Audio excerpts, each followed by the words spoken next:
นะโมตัสสะภะคะวะโตอะระหะโตสัมมาสัมพุทธัสสะนะโมตัสสะภะคะวะโตอะระหะโตสัมมาสัมพุทธัสสะนะโมตัสสะภะคะวะโตอะระหะโตสัมมาสัมพุทธัสสะสีสิทธิพระพรบวรเว้นวิเศษอติเลกติโชชัยตุภาวังจายมังคลังตตุโลกังสุขังพลังอวะอาวิวะโหชัยยามหามงคลวันนี้แม่นวันอาทิตย์ขึ้น7 ค่ำเดือน8พุทธศักราชล่วงแล้ว2569วัสกานะเป็นเดือนยามวันดีทีพระมุตตะจูตกไปนี้แม่นตกไม่กันขันหาไปนี้แม่นกันไม่แก้วคุณนางและพ่อแม่คุณเป็นแล้วจึงได้แต่งพระควันอยู่ซ้อนล้อนใจลายมีทั้งฝ่ายผู้แก่นแหวนใจก่อยปัดหน่อยใส่สังวานมุ่งคุณการอันประเสริฐบุญเกี่ยวเกิดนำพาวาสนามาทรงให้รู้ลาภใดสมดังปรารถนาบุเพบุญญาตาสันนิวาธรรมโมภาแผ่ความดีบารมีอยู่ทรงเป็นยอดปุ่มความเพียรใจสะเทียนมาพบพ่อนางไม่นอกัลยาณีงามสุพีศีสาซ้อนเหลือเตียนอ่อนคงคำมวยพุ่งดำศีสานาได้นำมานางสาวที่ตาป้อนสุดก้อยงามโสภาทรงอยู่ได้พบผู้สมใจงามสดใสเพื่อแผ่วได้เจ้าเบานำมานายนนทพักพันชมพูเป็นผู้แก้วผัวขวัญจุบกระพวนทวนกีพวกน้องพี่น้องพี่ดาบุญนำพาวาสนาทรงอยู่บ่ได้มีหัวปู่ปัญญาในพันระยะอันนั้นองใจองตองจัญญาบุญนำพาอานันนี่ได้พิเศษมงคลได้ใส่ความเพียรพยายามสร้างฐานะของตนงามมงคลคำสอนของพระพุทธเจ้าให้สำเร็จดังคำกล่าวทุกสิ่งอันทั้งนายนนทพัฒน์ผู้เป็นเกี่ยวเป้าพึงต้องเอานำสู้อีกทั้งยอดพระผู้นางสาวที่ดาป้อนเสมอหลับยศจันละเสริญสูงขอให้ลังที่มาอยู่ทุกเมื่อทุกการทุกวันทุกยามตาพิรติการเยาวนานสืบต่อไปขอตันเพื่อนมาบัดนี้ทุกฝ่ายนี้แต่พันปีดีสีวิเศษมารุเพศแห่งมุ่งคนการมุ่งคนงามการสมรสบ่ดีกลดประเพณีได้กระทำละบาสีเพื่อให้เป็นมังคลาธิอันประเสริฐบุญเกี่ยวเกิดสมภารจึงได้พากันขวนขวยอาหารเหลือหลายลาสัพพะภะความทุกสิ่งอันนี้ทั้งผู้พันเลี่ยมมากกีบเฝ้าวังเอียดเดาดามาละหอมม่วงเอาต้นกล้วยใบสี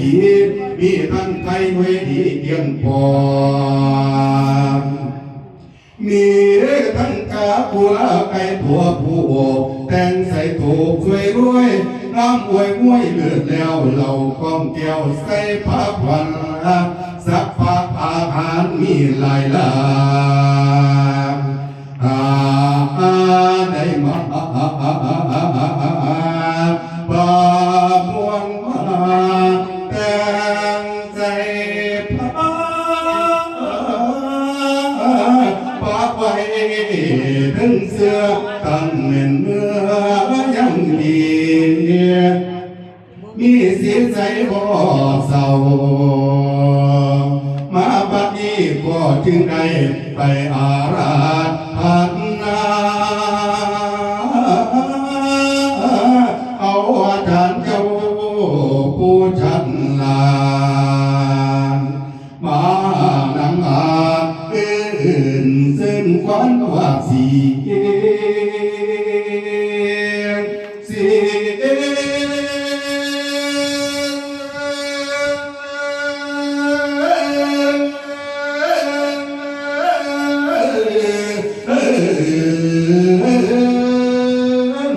ว่าสีมือนี้แม่นมือสันวันนี้เป็นวันดีวันเศรษฐีอมุตโชปาสิทธิโอพร้อมลักษณะไว้ผู้ตาก็จึงได้มาสู่ไว้ผู้ก็จึงได้มาหาตามภาษีภาษาไว้นี่เป็นผู้เฒ่าสร้างเบาเก่าซึ่งควันว่ามา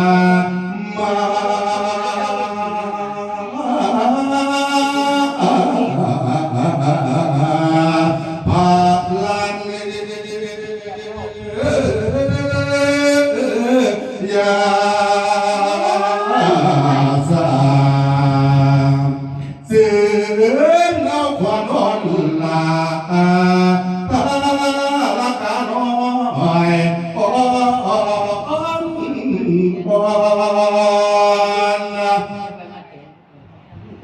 ยื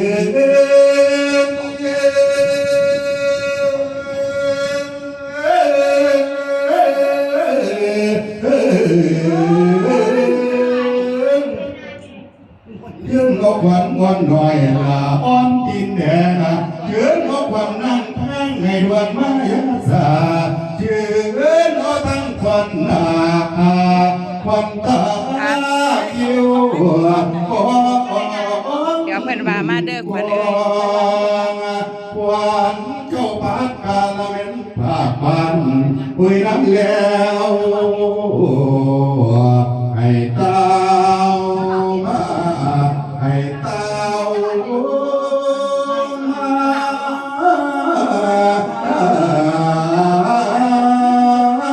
ว่ามาเยอะควันอื่นว่าเลยว่าเลยอยู่ใส่อยู่ไรอยู่หน้าอยู่เมืองนอกเมืองหน้าไหนมาอยู่บ้านอยู่สองฝนตกโบกคอยพากันหลอกฝนตกหมอกก็ไม่พากันลุกฝนตกอู้ก็ไม่พากันพ้นฝนเจ้านี้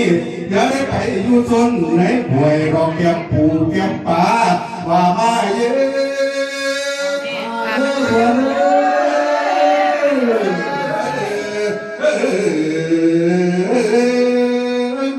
วันผู้เป็นกาบนั้นให้เจ้ามาอยู่แว้นไว้วันผู้เป็นวัดและเป็นไอให้เจ้ามาอยู่บนเขามี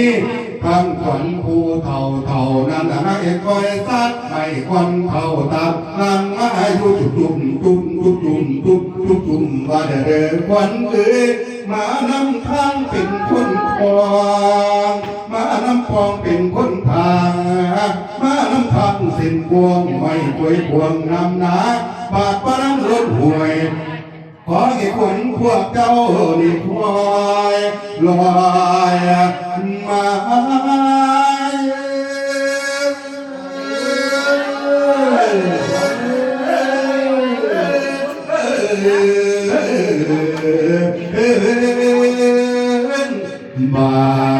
ดว่าความผู้ความลอย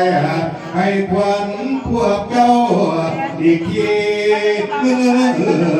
ให้หิวลุมปัดสีหิวเกี่ยว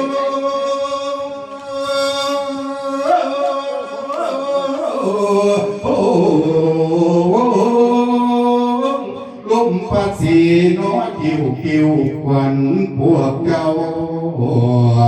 ให้เต้ามาให้เต้า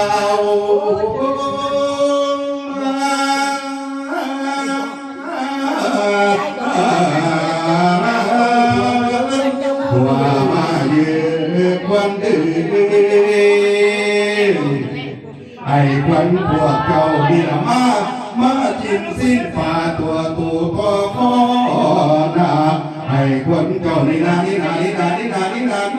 มาจิ้มสิ้นป่าตัวก็เพื่อไอ้ควันเจ้านี่นามาจิ้มสิ้นป่าเสือตัวมาว่ามาเยือกวันอื่นมา30 คนก็ให้มาม้วนเฮาเก่า10 คนก็ให้มาอยู่เสือมาอยู่เหนือในทีมทั้งคนแข่งก็ให้มาส่งแข่งอยู่ดีละทั้งคนขาก็ให้มาส่งขาอยู่ดีละคนเดียวกลางคืนอยู่นำละเนื้อให้ควันพวกเจ้านี่ละมาเหมือนดังขันศาสตร์ในจงอาจกันมาเหมือนดังเงินเพียงในจงเพียงกันละมาอยู่นี่ละนำนี่ละนำมาพ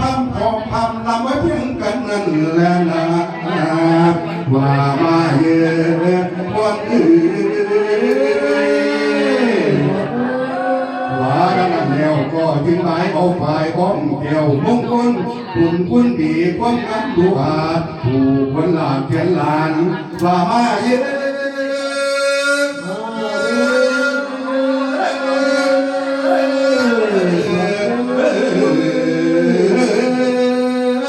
กันเน็ตผูกเบื้องใสบอกให้ควันนั้นสาวที่ดาบอ้อนสุดก้อยและนายนุ่นถ้าผัดพันชมพูดีมาเยอะกันเน็ตผูกเบื้องขวาบอกให้ควันนั้นสาวที่ดาบอ้อนสุดก้อยและนายนุ่นถ้าผัดพันชมพูดีอยู่มาทุกหมู่ทุกองค์มาทุกคนทุกคนก็ท่านเถื่อนว่าเราตั้งแยกกันแต่ในกาลนี้นี้เมื่อนาพวกเจ้าอย่าต้อยซาเสียสี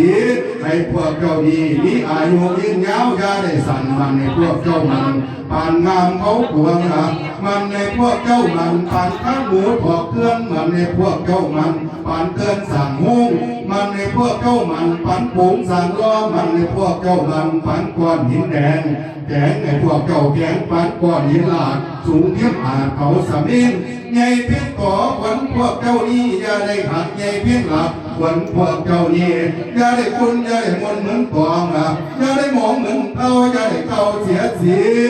ให้เจ้าสาวคือนางสาวที่ดาบอ้อนสุดย้อยและเจ้าบ่าวคือนายนุ่นทพัดพันชมพูที่ได้แต่งงานกันในมือนี้ขอให้มีตั้งแต่อายุวันนั้นมีสุขขังภาคลังขอให้ตั้งเพียงมานะดอกอ้อมพระนาดวงกาเล